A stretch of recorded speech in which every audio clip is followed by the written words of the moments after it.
Item ಯಾವುದೇ ಇರಲಿ try ಮಾಡಿ ಆಚಿ ಚಿಕನ್ ಮಸಾಲಾ. ನೀಟ್ ಪರೀಕ್ಷಾ ಅಕ್ರಮ ತಡೆಯೋದಕ್ಕೆ ಕೇಂದ್ರ ಸರ್ಕಾರ ಬಹಳಷ್ಟು ಕಸರತ್ತನ್ನ ಮಾಡ್ತಾ ಇದೆ. ಭಾರತೀಯ ನೌಕಾಪಡೆ ಮೊರೆ ಹೋಗಿದೆ ಕೇಂದ್ರ ಸರ್ಕಾರ.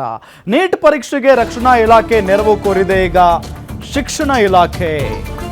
ಈ ನೀಟ್ ಪರೀಕ್ಷೆ ಅಕ್ರಮ ಪದೇ ಪದೇ ಆಗ್ತಾ ಇರುವಂತಹ ಹಿನ್ನೆಲೆಯಲ್ಲಿ ಕೇಂದ್ರ ಸರ್ಕಾರದ ವಿರುದ್ಧ ಎಷ್ಟು ಆಕ್ರೋಶ ವ್ಯಕ್ತವಾಗ್ತಾ ಇದೆ ಪ್ರತಿಯೊಬ್ಬರಿಗೂ ಕೂಡ ಗೊತ್ತಿರುವಂತಹ ಸಂಗತಿನೇ. ಜೊತೆಗೆ ಈಗ ನೀಟ್ ಪರೀಕ್ಷೆಯಲ್ಲಿ ಆಗ್ತಾ ಇರುವಂತಹ ಅಕ್ರಮ ತಡೆಗಟ್ಟೋದಕ್ಕೆ ಕೇಂದ್ರ ಸರ್ಕಾರ ಏನ್ ಕ್ರಮ ತೆಗೆದುಕೊಳ್ತಾ ಇದೆ ಹಾಗಾದ್ರೆ ಅನ್ನೋ ಪ್ರಶ್ನೆಯನ್ನ ಪ್ರತಿಯೊಬ್ಬ ಅಭ್ಯರ್ಥಿ ಅಥವಾ ವಿದ್ಯಾರ್ಥಿಗಳು ಮಾಡ್ತಾ ಇದ್ದಾರೆ.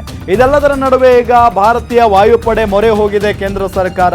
ನೀಟ್ ಪರೀಕ್ಷೆಗೆ ರಕ್ಷಣಾ ಇಲಾಖೆಯ ನೆರವನ್ನ ಕೋರಿದೆ ಶಿಕ್ಷಣ ಇಲಾಖೆ. ಜೂನ್ 21ರಂದು ನಡೆಯುವ ನೀಟ್ ಪರೀಕ್ಷೆ ಪ್ರಶ್ನೆ ಪತ್ರಿಕೆ ಸಾಗಿಸುವ ಹೊಣೆ ಭಾರತೀಯ ವಾಯುಪಡೆ ಹೆಗಲಿಗೆ ನೀಡಲಾಗಿದೆ.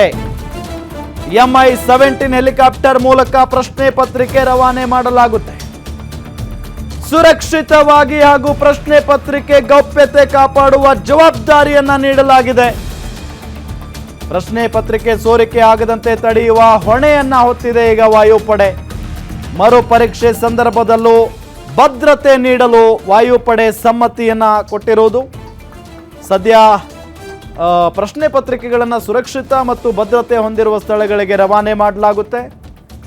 ಪ್ರಶ್ನೆ ಪತ್ರಿಕೆ ಸಿದ್ಧಪಡಿಸಿದವರಿಗೂ ಕೂಡ ಕ್ವಾರಂಟೈನ್ ಮಾದರಿಯ ಭದ್ರತೆಯನ್ನು ಒದಗಿಸಲಾಗಿದೆ.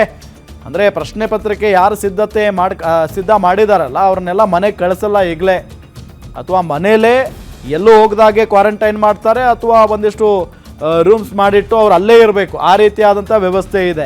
ಇನ್ನು ಮೊಬೈಲ್ ಫೋನ್, ಲ್ಯಾಪ್ಟಾಪ್ ಮತ್ತು ಇಂಟರ್ನೆಟ್ ಬಳಕೆಗೆ ಅವರಿಗೆ ಕಡಿವಾಣವನ್ನು ಕೂಡ ಹಾಕಲಾಗಿದೆ. ಯಾವಾಗ ಹೇಗೆ ಬೇಕಾದರೂ ಪ್ರಶ್ನೆಗಳು ಲೀಕ್ ಆಗುವಂಥ ಸಾಧ್ಯತೆ ಇರುತ್ತೆ. ಸೊ ಯಾರನ್ನೂ ಕೂಡ ನಂಬೋದಕ್ಕೆ ಸಾಧ್ಯ ಇರಲ್ಲ. ಹಾಗಾಗಿನೇ ಈ ಪ್ರಶ್ನೆ ಪತ್ರಿಕೆ ಸಿದ್ಧಪಡಿಸಿದವರಿಗೆ ಮೊಬೈಲ್ ಫೋನ್ ಯೂಸ್ ಮಾಡೋಂಗಿಲ್ಲ, ಲ್ಯಾಪ್ಟಾಪ್ ಮತ್ತು ಇಂಟರ್ನೆಟ್ ಬಳಕೆಗೆ ಕಡಿವಾಣ ಹಾಕಿಬಿಟ್ಟಿದ್ದಾರೆ ಈಗ.